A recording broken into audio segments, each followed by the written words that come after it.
Good afternoon, everyone. Welcome into my webinar. Hopefully, you can hear me.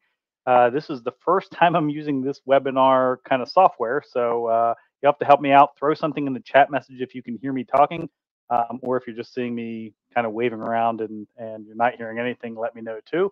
Love to have you just say hello, where you're where you're signing in from as well. And welcome. Anyway, welcome. This is Monday afternoon, 4 p.m. here in the great state of Pennsylvania, where I'm coming from too.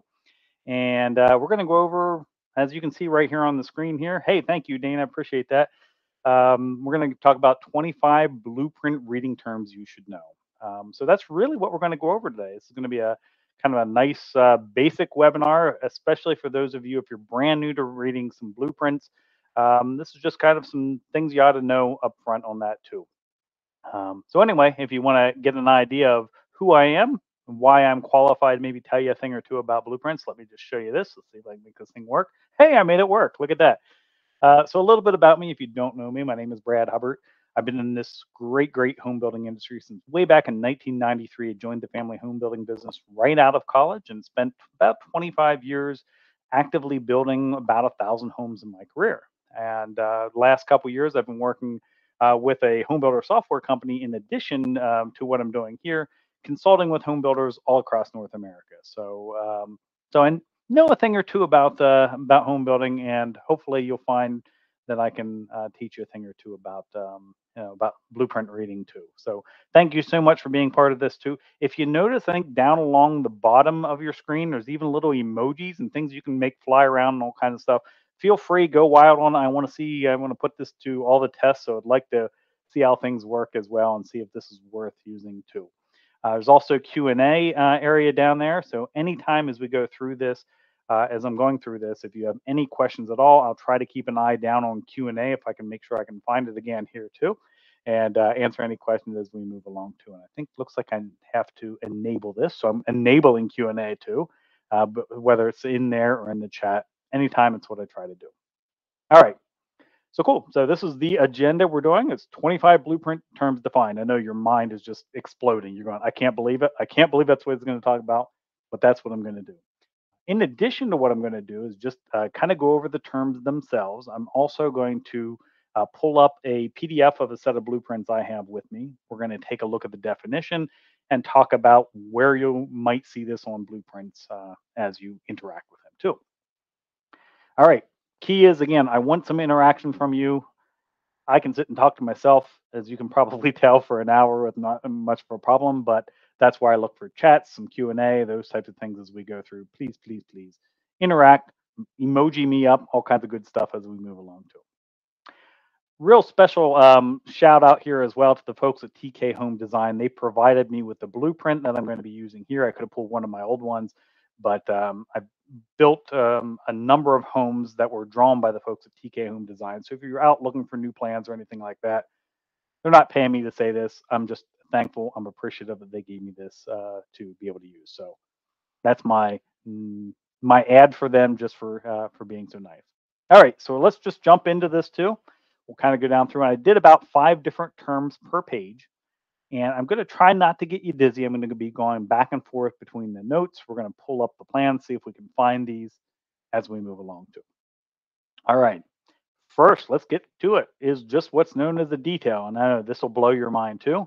But what this really is, this is a visual representation, and you can see I'm reading as we go, that shows specific information about something on the plans. So a lot of times when we look at blueprint plans, you see the whole plan, but not everybody knows exactly what the detail is supposed to be. So let me kind of pull this up. I'll show you this. Hopefully this pops up here too. Hey, look at that.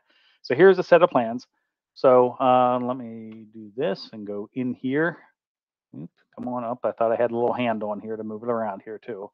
So hence the word detail, but this is obviously showing what the stairs would look like from the side. So again, you're going to see this different parts. If I go here, here's a detail on wall bracing. Let's jump back into here.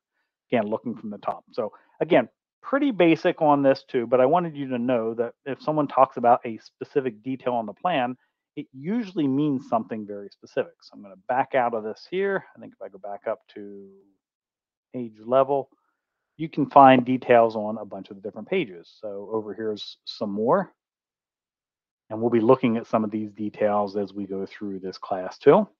But again, it's just kind of a drawing that shows more detail than each of the individual pages. Not seeing anything on that particular page, nothing on there. Here's a shutter detail. So window shutter that we see over here as we pull in. Again, you're going to see the detail. And you can see it's actually giving you some decent information if you start looking at it. We can see, here it's about half of the width of the window is what it's saying up at the top. If there's any arch or radius, it's matching too. So as you begin to get more comfortable working with blueprints, you're going to start looking for certain details whenever you see that too. Okay. Any questions on that so far? Again, I know it's not earth shattering stuff here, but again, when I first started way back in the old 1990s back there too, I wouldn't have known to look for this stuff. And that's why I'm taking this time to make sure I show this to you as well. Okay. So similar to a detail is really just a note. And again, this will blow your mind too. We're going to see places where it actually says notes on the blueprints. And notes are really the same type of thing. It's just written detail or notes that you need to know. Now, I don't want you to get overwhelmed with this because when I first got into this, I was. And if we go back to the first page here again, probably have a quicker way of going around there, but I'm going to do that. We can see over here a bunch of notes. That's a lot of details. You look in here and you're looking onto this too. And chances are, if you have a set of blueprints, you have notes like this too. And you're going to find notes on about every single page that are in there. And some are real simple. They're just a note. They point to something and go, this is what it is. A lot of these notes seem very overwhelming. You're like, what the heck is all of this? And how am I ever going to learn all that? What I want you to know, especially for these notes, or most notes on here too, and on these cover pages as we look at these too, are really there for code purposes more than anything. They're reduplicated and they're probably about identical on every single set of blueprints you look for a certain builder. And every builder will have their own set of notes. But what this does is it allows them to say, hey, building inspector, we're building this up to building codes, and these are the notes. So if we look into these types of things, it's talking about like some live loads and types of things like this. Again, if you're just starting out, you're not really going to necessarily need to know exactly what these notes mean. Just know that they're there really to specify that these things are built to a certain level or a certain standard. I don't know that you're going to even find a lot of the trade contractors are necessarily looking at this unless there's something specific they need to. Again, this particular page happens to just be general notes that's the same on every one. You are going to see some different notes as you go in. This is also some tables that are involved on this. I consider these also kind of notes. I guess I could have had a separate term called tables, but these are essentially notes or maybe even the details as we talked about. These again are pulled typically from certain code books. And I know this is coming from our residential code. Let me come up here because International Residential Code always has tables that start with this letter R or something like that for residential allowances. Again, for the most part, if you're just starting out with blueprints, you're not necessarily going to need to know what these are. But I wanted to bring this up that you're going to see notes, you're going to see details, and a lot of these are more for the folks maybe out in the field, for code inspectors to really know. Over here, you could get into some more general ones too. But again, most of these notes, if not all of them, are going to be used by the trade contractors on site, code folks, just to be able to take a look at that too. Okay. Again, notes you're going to see all over the place just to kind of tell you what you're looking at throughout the plans. Any questions on that? And I'm just want to take a moment. Okay. You guys are making this easy for me. Very good. All right. So scale is a good term for you to know. And essentially what this is really, in case you didn't know it, blueprints aren't typically drawn life size. So my favorite movies, high quality movie is Zoolander. Whenever he pulls up the little miniature museum, it's done to scale. And Derek Zoolander looks and says, what is this, a school for ants or something like that? He didn't realize it was done at the smaller scale. Well, that's what this is done. So what is typically done on this are plans are drawn at the same dimensions, just a heck of a lot smaller on that too. So you want to learn to start looking at what the scale is on the page on the plan pages, and different plan pages have different scales. Because then what you can do, you can get a scale ruler, and I happen to have one over here. Oh, she's almost knocked something off the shelf there too. So this is a scale ruler that you end up using to read the plan. So if it says, 1 inch equal 10 foot or something like that, I'll know 10 inches, or 100 feet or something on those ends too. So let's take a look at my plans. We'll see if we can find anywhere where it's talking about scale. Okay. And I'm going to actually move up here again to page, and I will stay here on page 3. Okay. Down here. Over here on the title block, you can find, so the title block of a set of plans is over here. You're going to see this on about every single set of plans too. And it goes over, who the client is, who the architect was, and some detailed information on that. Sometimes you'll see some stuff over here about scale, and here we can see it says scale per plan. So what this basically means is look at the specific pages and see if you can find where it says scale. So I'm going to back out here again, and I happen to know where the architects typically do this is somewhere right around the name of the plan. So if I look down here, we're seeing that this shows scale is 1/4 inch to 1 foot. So 1 inch is 4 feet long, 2 inches, 8 feet, and so on and so on. It's easy enough when it's something like a 1/4 inch because it's easy enough to take that times 4. But when you get into things like 3/16 inch or something like that, yeah, you can do it. You can do the long form of it, but it is nice if you have a scale ruler because it can really make it easy for you to be able to read blueprints as you go along too. And if you notice, this is sort of a triangle shape. If I can do that right there, and that's because each individual side will show you. And I don't know if I can get this real close there. If it's backwards or not, it's looking backwards on mine. But even from the different ends, over here is my 1/4 inch scale right there. I can use that and start to measure out the scale. Let's just see if I can find a couple other scales on other pages. Usually you're going to find the blueprint plans are all the same scale as you move along there. This is an elevation, 1/4 inch equal 1 foot here. See if we find another page. There's my 1/4 inch, that's the same there. See if we find any scale here. There you go, 3/8 inch equal 1 foot. So that one's a little bit tougher. Okay, let's see. If I do an inch, what is that? Take this, carry the, I don't know. Anyway, that's why the scale ruler comes in nice if you want to do that. Those math whizzes out there, if you're out there and you can quickly convert that without a calculator or anything like that, hey, more power to you. Good to go on that too. Yeah. Again, different page. I think you get the idea. I probably don't need to go to every single page and go find another scale drawing or anything like that. But I think at this point, you probably get the idea. I'm beating a dead horse, aren't I? All right. So OC is another term you may see on that. And this is just a definition. It simply means on center. So where you see this usually are in like the pages of framing or something like that, where you say, hey, we put our studs, the up and down pieces of wood or whatever framing members, we do those at 18-inch on center or 24-inch on center. It basically means if you took a tape measure out and measured from the center of one stud to the center of the next, it's whatever that particular drawing says it is to be. And I believe, if I remember, as I looked at that on this page here, oops, let me come back down there. Doop, doop, doop, doo. Here you can see 2 before studs at 16-inch on center. So that's showing you that the studs are going to be every 16 inches. Okay. You'll see that different places. Sometimes you'll see that on, down here is anchor bolts. So anchor bolts are something, are literally bolts that are stuck into the foundation to anchor the house down.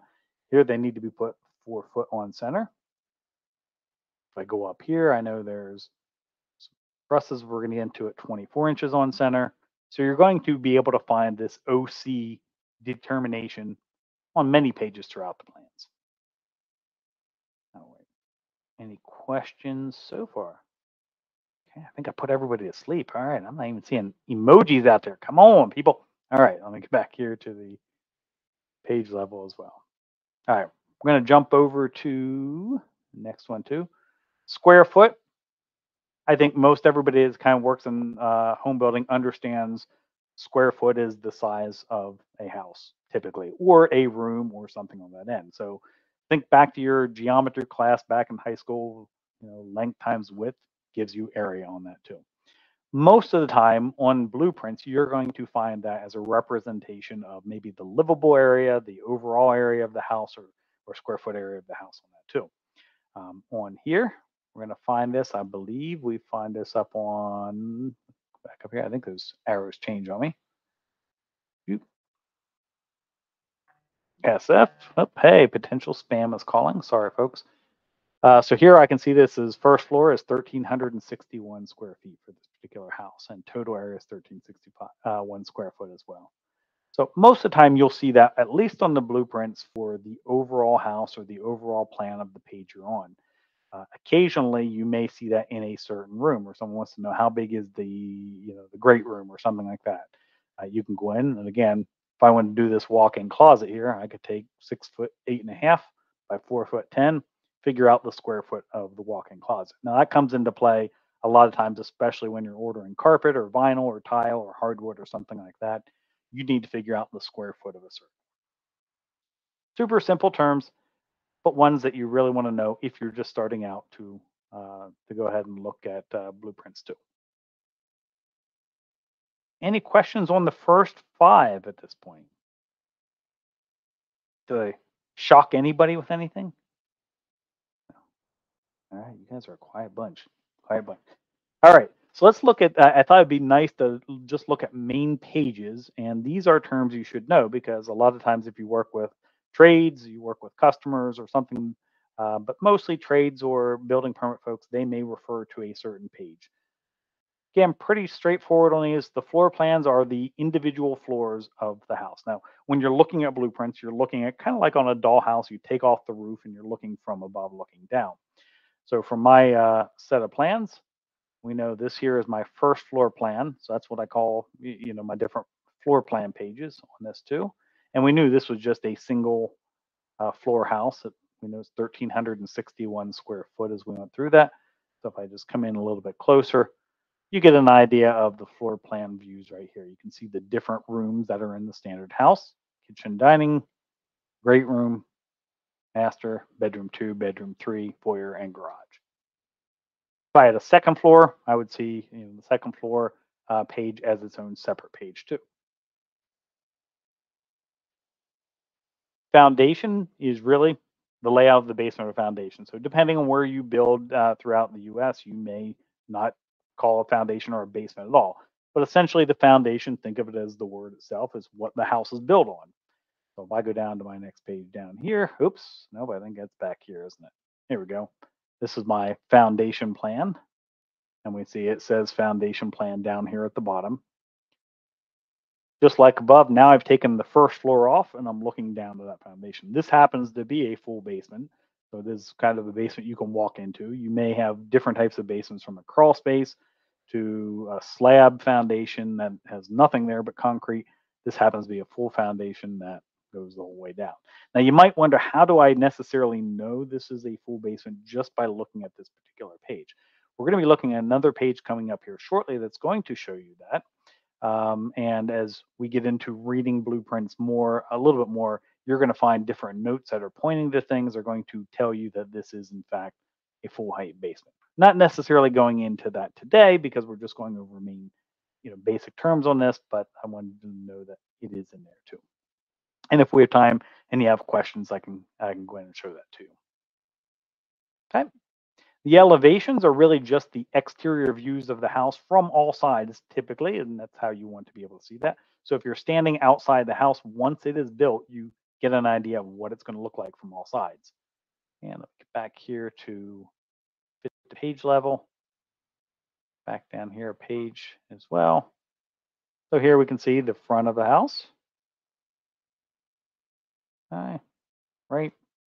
Left side of the house is up here. Our scale still showing there, so we knew what it was. You can even see kind of a way the ground is supposed to go. So here we can start to see that it is a full basement. There is a window that's down here.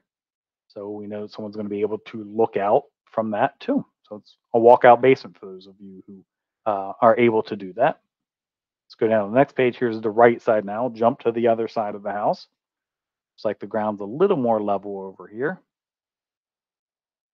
As you're looking, you can even see some dotted lines. That's showing what's below the ground. So it's going to be covered up by ground, or what we would call below grade.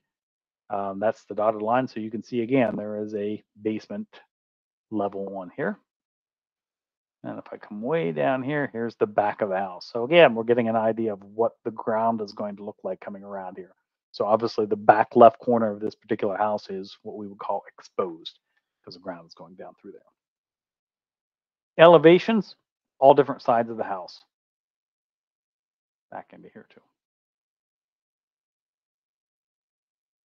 Okay, so cross sections. This is one I referred to a little bit earlier. Like, how do you really know what the foundation is? We saw that this had a full height foundation in those elevations, but the cross section, what this actually I like to think of it as if you have a full cake and you take a big slice out of that cake and you look at the side of the cake and you know all the different layers of that cake because this is a multi-layer delicious chocolate cake with multiple layers on it. That's essentially what a cross section is. So I'm going to go back to my floor plan page first before I show you the cross section on this too, so you get an idea of what we're talking about. So if we go up here, and why I'm doing this is you get to have a point in here, and this little symbol right up here, see with a little kind of triangle, and you're going to notice it goes down here. It says to go to page A5. That's what this little symbol here is. It says see the detail basically on page A5 on here too. But that line, and I'm backing it out here from here right through here. That's essentially the cut going down through our house cake right now. And that's what we're going to look at in terms of the cross section. I want to get back to page level again. Again, you can see it from here to here, and it's looking towards the garage. You can see the arrows pointing to the right of the house in this particular one. So if I go to page A5, I'm on A2, 3, 4, and 5. Here's that cross section. Let me get a little bit closer for you. So we can see front to back, the great rooms at the back of the house. Here's the hall, the foyer there. Took a slice right down from roof the whole way down through the foundation. So now I can see there is a full basement here. If I look really close, I can see it's 8 foot 9.5 inches from the floor. That's the beginning of it to the end, or the top where the joists are and all. So you'll hear this called as the cross section plan a lot of times, and it's literally what it is. Took a slice down. This is what we look. It's a nice way for you to be able to say, oh, we have a cathedral ceiling in our great room. You're able to see it here pretty easily, and you get to see kind of how steep that is going to be.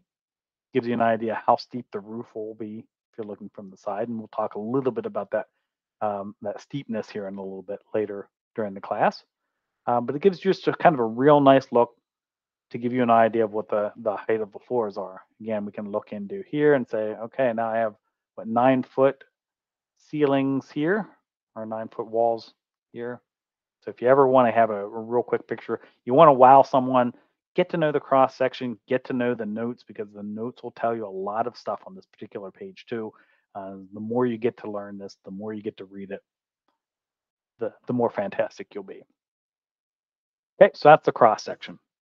And then the mechanicals, or the mechanical pages, are really the layouts, the same kind of floor plan layouts that we saw up on number 6 up at the top of the slide. But what are typically done then are additional symbols are added for you to be able to see certain things. Most of the time I see electrical. You'll see some plumbing, obviously, some HVAC, meaning heating, ventilation, and cooling. Whenever I say that, you're going to see some of that. But typically, you're going to see mostly electrical stuff on here. Let me just show you that. And I'll show you, obviously, the plumbing too. Okay, get back here again. I apologize. I keep jumping back and forth to page level. There are a good set of plans here too. So here's a good foundation electrical. Let me start. Let's start in the foundation. What the heck? So here is a mechanical plan in the foundation. So we're down in the basement level of this too. We can see a couple things on here. Here's my electrical items too. And each of these symbols, if you ever want to know what they are, there's a symbol or a symbol key that is on here.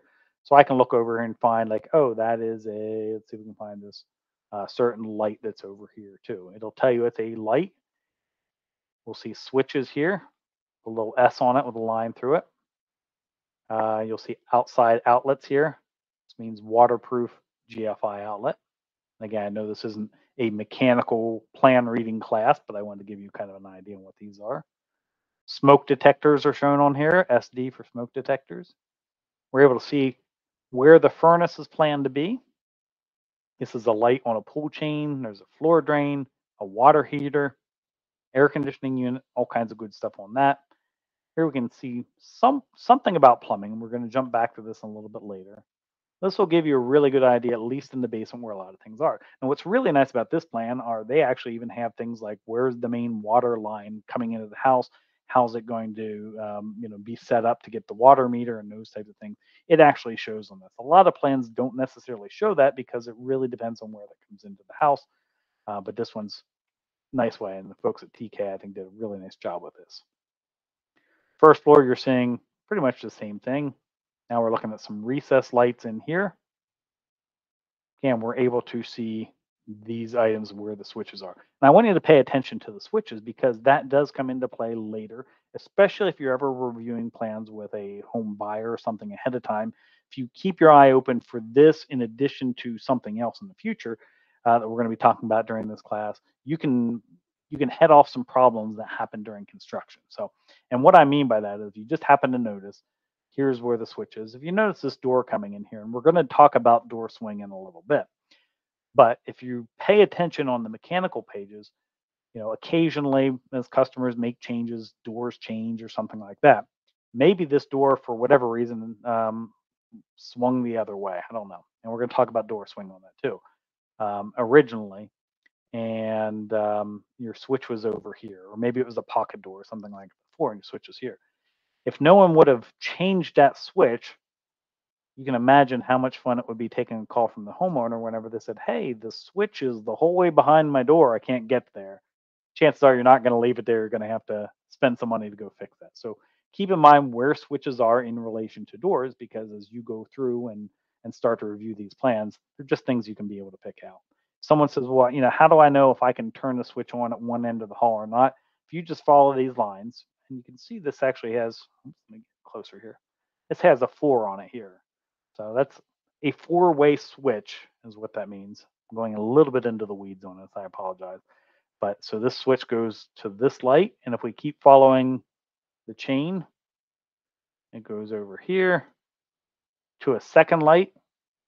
That's connected to this light over here. There's a second switch for that,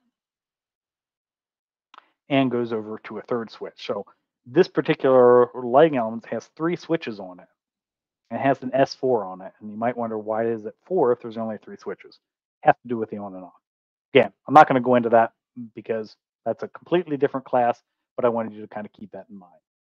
So this will give you just a real nice idea. If you ever are asked about the mechanical pages, they might be called mechanicals. This one's called electrical on this particular one too.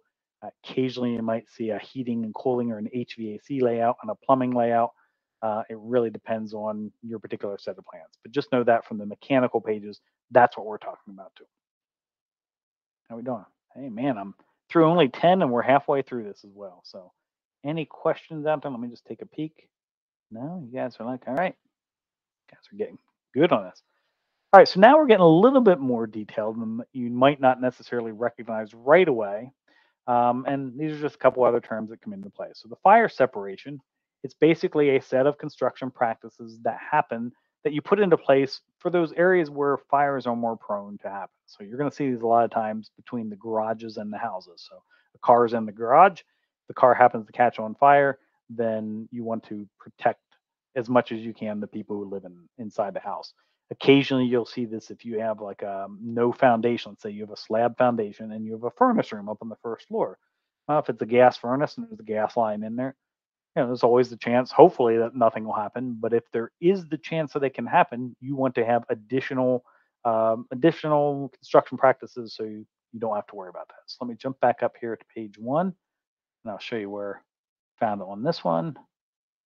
Apologize if any of you are Adobe masters and you're like, why doesn't he just do this? Sorry, I'm old school. All right. So here we can see it says see fire separation note. We know in the garage is one of those places where you have to worry about a car, exhaust, those types of things on it. So that's where we get back to notes at the beginning. It says note page A2. So probably somewhere over here, up here it is my fire separation note.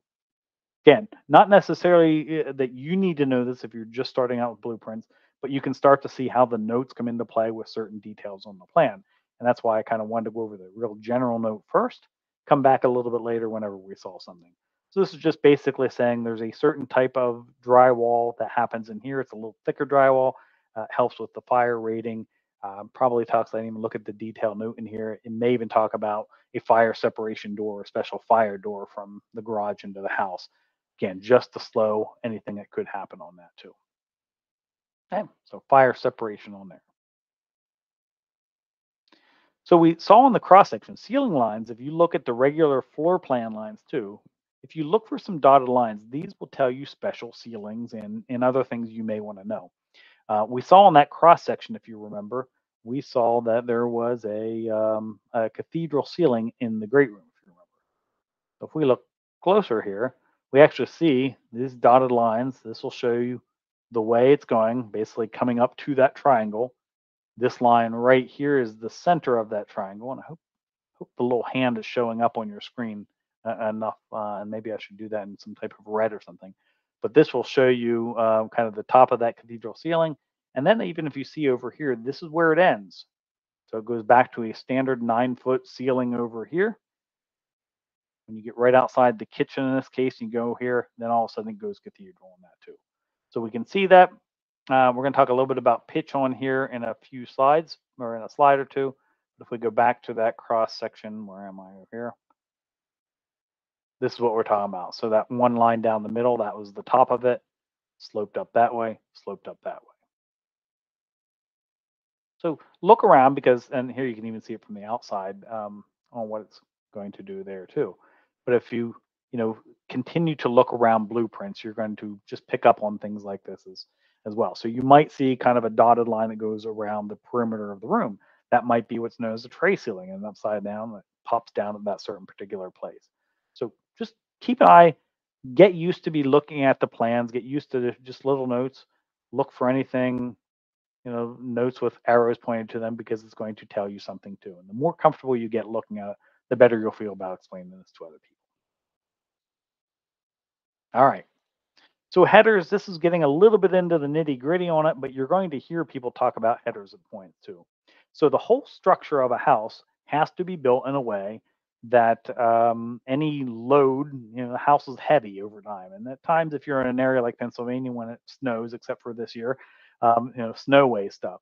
So you design the whole house that the weight gets transferred basically from top down to the ground.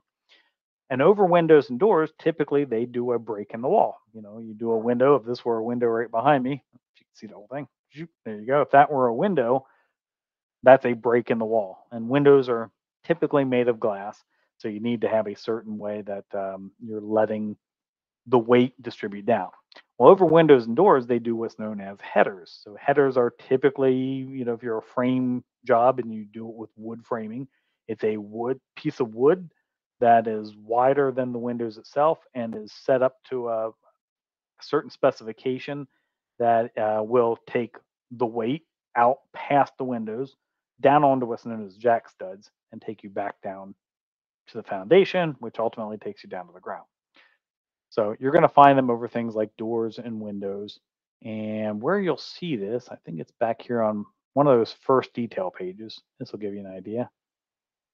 There's a header, goes over the door. In this case, this is over the slider, I think, at this point. Takes you out to certain studs on that end. Let's see if we can find one over windows here or something like that. There's my header on that too. Did I have any? Nope, I didn't have any on that page here too.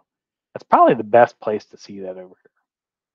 Again, over doors and windows, you can see it's kind of a solid piece of wood. It's thicker than your typical. Again, takes it past the opening over onto a couple studs over here, and that continues to take it down into the foundation too. Okay, trusses. You can have these as roof trusses or floor trusses, either way, but these are certain components of the framing that are done outside of the job site itself, typically at a factory somewhere. They get all taken together. So the roof trusses are kind of the triangle parts at the top if you use those in your area.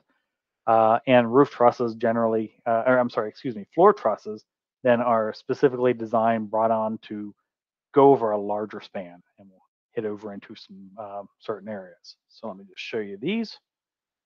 I don't know if I'm making everybody dizzy going back and forth or not. And cross section is usually the kind of the nicest place to see it. So here we're seeing the engineered roof trusses. We know from earlier today that they are put 24 inches on center because we see the OC. So every 24-inch, you're going to have another truss. Down here in late, these were used eye joists, but eye joists are kind of like a truss as well. And we'll show you that they are 16 inches on center. So they span further along. So the interesting thing about trusses, especially roof trusses, are they're designed and usually have a couple things of webbing in here too to transfer the load out to the outside walls. So the load's actually over here and over here. It's just how the whole design is. It's all part of that system to get that weight down to the foundation too. It goes down through those headers over the windows and doors, down through the first floor, down to the foundation, and ultimately down to the ground itself. So you may see roof trusses, you may see floor trusses. I've seen a lot of times on floor plans where it'll even show those on a note here. Somewhere along the way, you'll be able to see one of the notes showing these are the trusses are running this way or that way as you move. And I don't know that I saw them on this particular one, but anyway, give you an idea what the trusses are. Rough-ins, we looked at this earlier. So rough-ins are anywhere typically with plumbing where you kind of are just roughing in or you're bringing the pipes there for future use by an owner. So most of the time you're going to see this with plumbing. We saw this in the basement for the foundation plan, if you remember when we looked at that. Oops, that was back a page here. They're usually shown as dotted lines because you can imagine what this bathroom would look like in the future. So here in this case, three-piece plumbing rough, a sink, a commode, and the tub shower unit here. So someone's planning for a future of having a full bathroom in here. Maybe they're thinking of having an in-law suite or their next B&B rental or something like that. They want to have a room down here to have a full bedroom or something with a full bathroom. So rough-ins, typically plumbing, you're going to see those dotted lines just as you see there too. Any questions on 11 through 15? We got 10 more to go, folks. Any emojis? Anybody? Come on, I want to see an emoji. Let's make it a tough one. I'll tell you. Okay, good to go. Hey, there we go. Thank you. Maybe people were doing it before, and I was just looking this way instead of over here. Thank you for whoever did that. I appreciate that too. I'm glad to see it works on that too. All right, so let's talk about door swing. We talked a little bit about this whenever I was showing you about the switches, and I was going way down that rabbit hole too. It's essentially which way the door swings if you're sitting into it. So if we jump into any of our floor plan pages again here, let me actually get down to the next page. Think about standing in front of this here too. So I can tell this little arc here is the way the door is swinging. So if I'm standing over here, remember I'm on top looking down, that means the doorknob is over here on my right and it's opening away from me. So it's opening into this bedroom number 2 at this point. This one here has the doorknob over here on the left, hinging into the bathroom. If you're standing here, it's going to go that way. So that's where I said if you know the handing or the swinging of the door, you want to kind of take a look at that compared to where the switches are so you don't end up with a switch behind the door. So each of these you go through. Now, different builders talk about the handing differently. So you want to talk to the builder you're working with on how they talk about that because some may say this is a hinge right, meaning when you're looking at it as it goes away from you, the hinge is on my right. Other builders may say, oh, this is a left-handed door because I use my left hand because when you're standing in front of it, the doorknob is on my left. So it's a little bit of just really depends on what your builder talks about. But at least looking at the plans, you'll know which way it does. And then you can say, oh, that's a left hand or a hinge right or whichever way you want to talk about that too. So that's why it's kind of nice to know that. If you see the symbols on that, this one here coming in from the garage, obviously as you walk up these little steps here, doorknob is on your left, hinges on the right, going into the house, which is typical for for a house, a door coming in from the garage. Oops, I don't want to go to actual size. That'd be little on that too. Bifold door, I don't have any on this particular plan, but I just wanted you to kind of know bifold door. You will see these a lot of times on bedroom closets. And so this happens to be, these are two doors here that open up. And I'm going to talk about these numbers in a moment, even though it's not on my slide, it's just bonus material. But you can see this is actually two doors. You can tell there's a doorknob here or in a doorknob here. If they're hinging, they're pulling those towards you. If these were bifolds, they would look kind of like little, almost like a W in this case, because essentially as a bifold, it's one of those doors that swing open that kind of folds in on itself. So by looking at the blueprint, you'd be able to see, oh, it's a bifold door as you look at that too. These happen to be two swinging. I don't have bifolds on this, but I thought it'd be good to know. But while we're here, let's look at these numbers on here. And again, different plans might not have these numbers here, but this one here shows this 2468, 2468. You can see a 3068 here. This is telling me the size of the door. So this is in this particular set of plans, the way TK designs theirs, I can tell that this is a 3 foot wide by 6'8" high door. So it's going to meet egress requirements that folks who may need the use of a wheelchair or something like that. I know they can fit through this because it meets the code to allow them to do that. Each one of these doors are 2'4" by 6'8". So you can look at different size doors. We can see here's some 3068s here. See if we find any different ones. 1'8" by 6'8" is what this means. 3068, 3068 as you look around here too.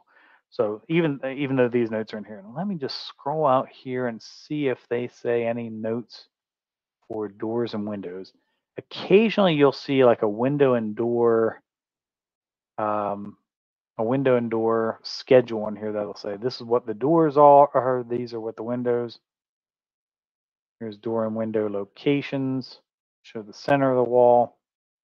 And if I had a set of plan we use, I knew we had a window door. Oh, here's a good one because windows will come into play too. General reference, if you see this SH3060, and we'll talk a little bit about this when we go into some window terms, it'll tell you it's 3 foot 30 by 6 foot 60. So that happens to be their note for the windows. In this case, it happens to be for the doors as well. So if you see the numbering on there, you'll get an idea. Your plans might be a little bit different on that. So just check your specific plans. See if you can find one of these details or one of these notes that'll say, this is what our window size means. This is what the door size means too. You're going to find them on your plans, guarantee they'll need to know because your framers are going to need to know that on how to frame that particular window or door. So we were looking at that window. I should have stayed on there, but SH versus DG, or actually should be DH. So that's a typo on my part.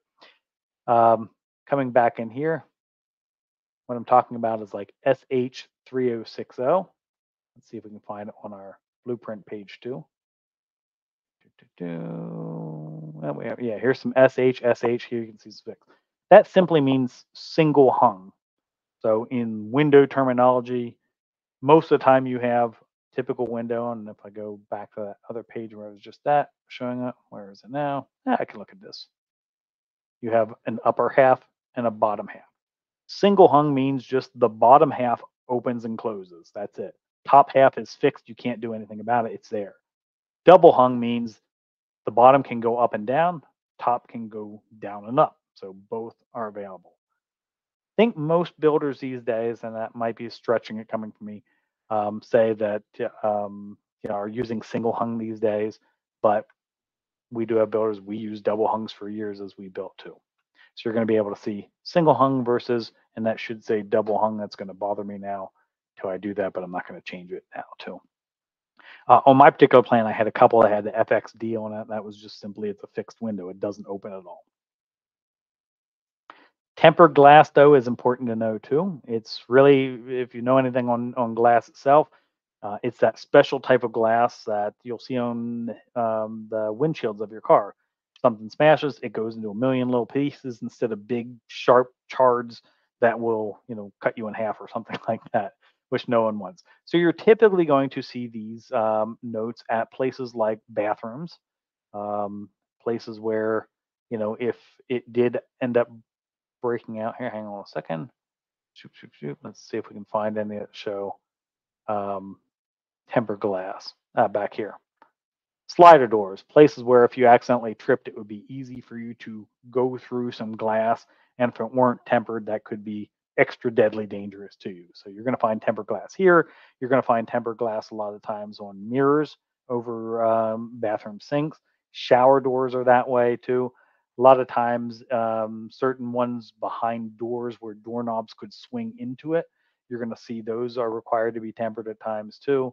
A lot of times, if you see a bathroom window that's large enough, this is one over a commode, so you can see it's what 2 foot wide by 4 foot high, but it's up over a commode. It's unlikely that you're probably going to accidentally trip, roll up over a commode and out a window. So that's probably why it's not tempered. If you do, more power to you. You'll get like great ratings and all from the judges if you do that. So tempered windows or tempered glass is just something you want to make sure that you have at certain places. It'll be in a lot of those notes that we talked about at the beginning that you don't necessarily need to know, but tempered glass is one of those I think is important too. You're asking what was the initials for the window it doesn't open at all? Oh, thank you. That was FXD, I think is what that was. Let's look here. Yeah, here you go. By the windows, FXD for fixed. So thank you for that question too. You might see casement windows occasionally. So if you ever see the casement windows that you roll out and they go like that, kind of like a door, those you'll probably see a CSM or CSMT. I think our plan showed whenever we use those. Don't see those as often anymore, but occasionally you do in certain circumstances where you need to use those. And a lot of times, if you see that, they'll be a lot like a door where you'll often see the swing on which way those windows are swinging out. So hopefully that answered your question on that. But yeah, fixed is what that one was. I think down in the foundation of this, let's see, we had those glass block windows. I think I remember seeing, and that simply just said a glass block window. That was shown also out on the exterior elevations, page level. Zoop, zoop, zoop. There's the glass block window there too. As we go. Now, while we're here, the next item on the list that I want to go over was called egress. So egress, most of the time you see this on windows, and it's really a building code term that essentially means it's safe enough for a person to get through this. So you're always going to find these in bedrooms because, again, in the event of a fire, you need to get out of the bedroom. You need to have a certain size, and code prescribes a certain size that you could fit through this window. So if you end up seeing a bedroom that does not have an egress window, and they're typically required to be marked egress, or most architects do that because that way you don't have to argue with building inspectors that I've already determined this is egress. Um, that's how you're going to know it. You're going to see egress requirements on that. Bedrooms, you're always going to see this. Basements, at least here in Pennsylvania, I know now, even if you have, well, any type of basement, if you have a window down it, they want it to be egress, especially if they're afraid you might do a bedroom in the future. So, good idea. It protects your owners as you move through there too. You want to have egress. In actuality, it's usually much bigger size than a typical person goes in because if I think I remember correctly, they actually designed those to be large enough for a firefighter with a pack on to be able to go through, is how I believe that was originally done. Now, maybe that was a wives' tale I heard or a builder's wives' tale, I guess, in this case. But typically, they're large enough that someone can get through to go in and rescue someone or get out of the house in a certain time. So that's what's known as egress. In the basements, a lot of times, if your basement is completely underground, you may have to have some type of egress out. Sometimes they'll require an additional one. So one would be the steps to get up out, and you might have an exterior window with what we call a escape well that has the ladder that you can get out, down there too. So just know the term egress. Good one to know. Good. I didn't ask for any questions of that, but I got a question. Thank you for that while we went along. I'm going to get to the kind of the final five here as we move through. And these are just good ones to know. Soldier course is a certain detail used in brick. So if you think about a soldier and they stand at attention, or should if they're any good, guess on that. I'm going to go to my exterior elevation here, and we're going to see one down here. Zoop. So brick soldier course, you can see the bricks are standing up on end, just like good set of soldiers would do. Similar to that would be a row lock, which you see down below here, except instead of standing up like soldiers, they're laying down, they're sleeping at this point too. And that's it's kind of turned on end, and it's a row lock underneath the window too. See a soldier course here over the door, soldier course here, and then we're seeing some different row locks coming up the side here too as you go along. Soldier course up along here, and the row lock coming around to frame that window out. Okay, so just an architectural detail. Masons will really want to know that. It's good to be able to see that and be able to explain that to your customers too. To grade, this is just you're going to see notes every once in a while that'll say something about take these steps to grade, and that's just the pure fact that we have a drawing on paper, and they can't. The architects don't have any idea exactly where the final grading will be, where the ground will come up. So where we find on mine, let me see if I follow along here. We're going to see stuff like this, steps and railing per code and grade conditions. It'll say something like that, to grade, per grade conditions. We'll see this up on my first floor plan too. On down here. Again, steps and railing per grade and code conditions. A lot of times you'll see this off a deck or something like that too. We have a deck, we have steps off the back, the steps are coming down. We don't know if it's 4 foot down, 6 feet down, 8 foot down. You have to kind of figure that one out on grade. And you'll see that a lot of times just on plans, especially if you buy plans that you use over and over again. You don't know the individual place where it's going to go. So that's what we mean by to grade or per grade on there too. Roof pitch is a ratio of how much the roof rises per foot. You typically see a little triangle, and if it sees like an 812 pitch, that means for every 12 inches or every foot you go, it raises 8. So the higher this number, the steeper your pitch is. So 612 is not as steep as an 812. And we can see this here on the cathedral ceilings we looked at before. You can see it's not very steep at all. It's a 312 pitch here. Most of the time you'll see this on exterior elevations. Here's the 612 pitch here. Usually matches that 612 pitch. Come back out here a little bit more. You can see different pitches is the 912 pitch on the front, 912 pitches here. And you'll also see this on your cross section pages. That's another elevation in my own cross section pages. Here you go. You can see the 612, 612, and there's that 312 cathedral ceiling in the center. All right, roof pitch coming on there too. A footer or a footing is in that foundation. It's really what the foundation sits on. So it's concrete. Typically, if your foundation is a square, the footings or footers are going to run underneath the perimeter of that too. So let me go back up to my foundation page. So I need to go back here to fit it on my screen again. One more here. So in this case, the footings, and they're usually shown like these dotted lines that go around the perimeter. You're going to find them there under the whole perimeter of the foundation. And we happen to have some pipes, or the poles that come up through here. Again, you'll have a footing or a footer poured underneath that. That's all part of that whole structure, taking the weight down. The footers are put down on, or should be put on, solid ground. So if everything is done correctly, the load of all the weight of the house and the snow and everything else that could be on there falls down ultimately to the footing and ultimately to the final ground too. And then a brick ledge is always a good thing for you to know too. As the name suggests, this is simply a ledge put in typically the foundation, or it isn't the foundation, that holds the brick. So if you've ever picked up a brick, it has some weight to it. So you can imagine if you're doing a whole front of a house, or a whole side of a house that is all brick, you need to have something to hold up all that weight. And that's what a brick ledge does. So along here, you usually will see this double line on the foundation. And you can see it talks about the plans here with one of our notes pointing in. Says there's a brick ledge as necessary. Most brick is about 4 inches deep. So you're going to see that's typically a 4-inch brick ledge. You can see this comes around the front of the house. So if all goes as planned, we should see, and we know we see, brick is on the front of the house. So we can see some brick over here. Brick is here. So it goes all up into the front of this too. It is all laying on that brick ledge to hold up all that too. So it's, again, part of that structure. You have that foundation too. That's really 25 of the terms I think you should know. And I came up with this as I was getting ready. I'm in the process right now of actually doing a full online class on blueprint reading. This is just going to be one section. It will not be so quick as we go through that. You'll be able to kind of go through too. But when I got done with it, that's the whole reason I thought this would be a great place to do this particular web class. So that's going to be coming available soon. I'll have that up and running. It'll be blueprint reading for beginners, and hopefully we'll have a little bit of fun. If you're interested in that, I just throw this out here. I think I can do this. Did I do that here?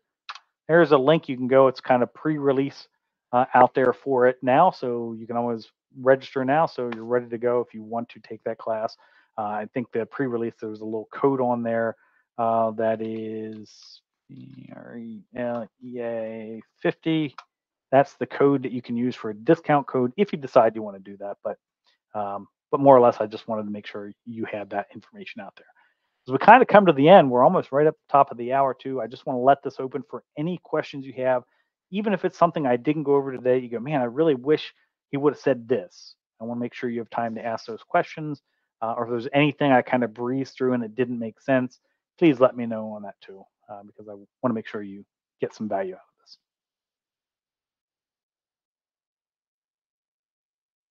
Q and A. Nope. Okay, guys. Very nice. Well, I gotta do some. Where's my emojis out here? Because I have to have fun with that too. All right. Well, it doesn't look like anybody has any questions. I want to thank you for your time. I know this was a quick hour of a bunch of stuff to go through as well. I'll be doing a couple other things before too long. Some other free webinars are coming up. I think I have one planned for next month for working with the social media trolls. So that should be kind of an interesting one. Hopefully, you'll keep an eye out for that when that comes around too. It was easier back in the 90s before Facebook and everything was around too. People just put a sign up in their yard if they were mad at you. Now it's they're going out and creating websites and going all over social media and making their point there. So I'm hoping to bring in an expert or two to help talk about how you can deal with that too. Other than that, folks, I'm going to wish you a great day. Thank you so much. Hope you got some value out of this. Reach out to me, Brad at bradhubbard.com. You can email me directly if you have any questions, ideas for future webinars too. Would love to hear from you. I manage my own email address, inbox, um, and be happy to hear from you. So thank you very much. Thank you, Dana. I appreciate it. I'm glad to hear you got something out of this too. Take care, everybody. Have a great evening too. Thank you.